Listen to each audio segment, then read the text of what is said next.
Hello students, तो आप सभी का स्वागत है हमारे YouTube channel Jeet education and news पे।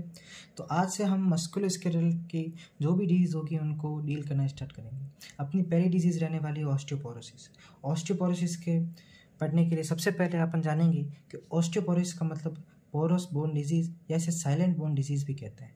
इसकी डेफिनेशन की बात करें तो osteoporosis the porous bone disease that is characterized by the weakened bone and increase risk of fracture. Osteoporosis एक ऐसी बीमारी है जिसमें पोरस फॉर्मेशन हो जाता है, हड्डी के अंदर पोरस बन जाता है और वो बहुत ही ज़्यादा खोखली हो जाती है और कमज़ोर हो जाती है, जिससे फ्रैक्चर के रिस्क बढ़ जाते हैं। इसे साइलेंट बोन डिजीज़ भी कहते हैं, ये एक की पॉइंट है। इससे साइलेंट बोन डिजीज़ इसलिए कहा जाता है क्योंकि कई बार इसमें पेशेंट में सिम्टम्स नहीं दिखाई देते, पेशेंट कई बार एसिम्प्टोमेटिक दिखाई देता है।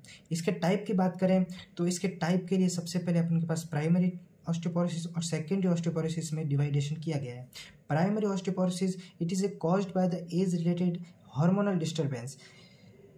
इसका मतलब है कि ऑस्टियोपोरोसिस है वो हार्मोन की डेफिशिएंसी की वजह से अगर होता है और हार्मोन की डिस्टर्बेंस की वजह से होता है तो इसे प्राइमरी ऑस्टियोपोरोसिस में कंसिडर किया जाएगा। Secondary osteoporosis it is caused by the underlining medical condition. अपन कुछ मेडिकल कंडीशंस पढ़ेंगे जिसके वजह से ऑस्टियोपोरोसिस हो रहा है। इसके कॉज की बात करें तो osteoporosis more common in female. यहाँ से एक एमसीक्यू बनता है कि ऑस्टियोपोरोसिस सबसे ज़्यादा किस में पाया जाता है, तो मेल के कंपैरिजन में फीमेल में ये ज़्यादा पाया जाता है। इसका एक और कॉज एजिंग हो सकता है। इसमें एजिंग के लिए अपन मीनोपॉज जो फीमेल्स में सबसे ज़्यादा होता है, इसका एक बहुत अच्छा आंसर है।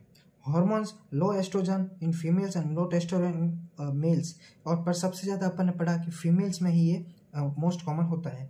डेफिशिएंसी ऑफ विटामिन डी इसका बहुत अच्छा आंसर है। अपन यहाँ पर इसके और कॉजेज़ की बात करें तो इसमें कुछ सोशल फैक्टर्स भी इन्वॉल्व हैं, जैसे कि alcoholism, smoking and cold drinks. Drugs में कॉर्टिकोस्टेरॉइड्स जो स्टेरॉइड्स हैं वो ज़्यादातर लेने पर और ड्रग्स के रूप में लेने पर वो बोन्स को इफेक्ट कर सकती है और ऑस्टियोपोरोसिस बना सकती है। इसके क्लिनिकल मैनिफेस्टेशन या फिर साइन एंड सिम्टम्स की बात करें तो इसमें सबसे मोस्ट कॉमन बैक पेन देखने को मिलेगा और यहाँ पर काइफोसिस देखने को मिलेगा। काइफोसिस का मतलब होता है कि स्पाइनल डिफॉर्मिटी है एक प्रकार की जो कैरेक्टराइज होती है अब normal curvature of the upper back की कर्वेचर की वजह से आदमी झुका हुआ दिखाई देता है, जिसे काइफोसिस कहा जाता है।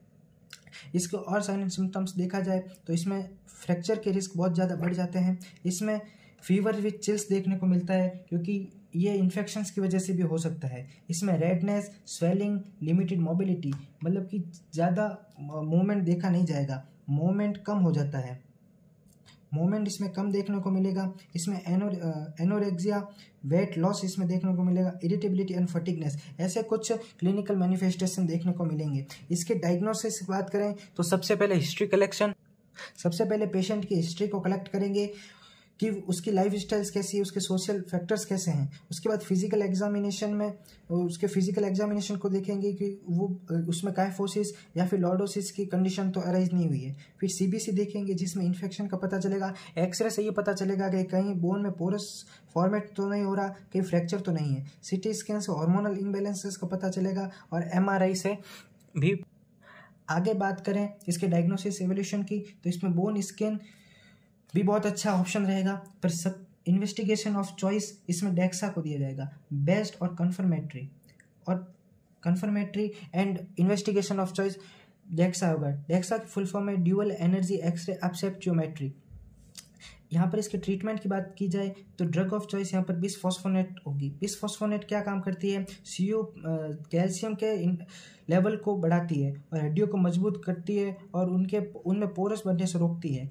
बिसफॉस्फोनेट कैटेगरी की जो ड्रग रहेगी वहाँ पर ऑस्टियोपोरोसिस में ड्रग ऑफ चॉइस रहेगी, जिसमें रिजिड्रोनेट, एलेंड्रोनेट, जोलेंड्रोनेट ऐसे कुछ एग्जाम्पल है। इसमें हार्मोन रिप्लेसमेंट थेरेपी भी अपन कर सकते हैं। विटामिन डी सप्लीमेंट्स देंगे, इसमें विटामिन सी सप्लीमेंट्स देंगे और कैल्शियम इंटेक की रिच डाइट देंगे। एडवाइस फॉर एक्सरसाइज के लिए इनको एक्सरसाइज करने के लिए देंगे और लाइफ स्टाइल्स को सुधारने के लिए जैसे स्मोक एंड अल्कोहलिज्म को कम करने के लिए देंगे। यहाँ पर इसकी पैथोफिजियोलॉजी है due to any etiological factor. यहाँ पर इंक्रीज फॉस्फोरस का लेवल अगर बढ़ रहा है तो कैल्शियम का लेवल यहाँ कम हो रहा है और पोरस अराइज हो रहा है और इसमें कुछ होल्स बन रहे हैं। डेंसिटी बोन की कम हो जाएगी और रिस्क ऑफ फ्रैक्चर बढ़ जाएंगे, जिसको ऑस्टियोपोरोसिस कहेंगे। Thank you very much.